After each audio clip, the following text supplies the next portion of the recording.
What's up, guys? Welcome to today's episode. And today we're going to talk about how to know when someone blocked you.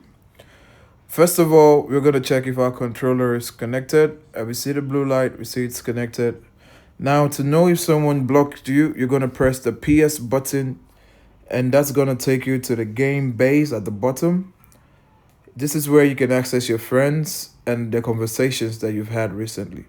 So you can see the person's message. When you go on the messages, you see the recent messages from the person. But when you go to friends, you do not see them in friends. That's one sign. Or when you go back and you go and search for this person, you cannot find them in your friend list. So when you go to search, you type the person's username and you realize you cannot find them in your friends. Now, these are two ways to know that you've been blocked. And that is going to be all for today. Until the next one, see ya.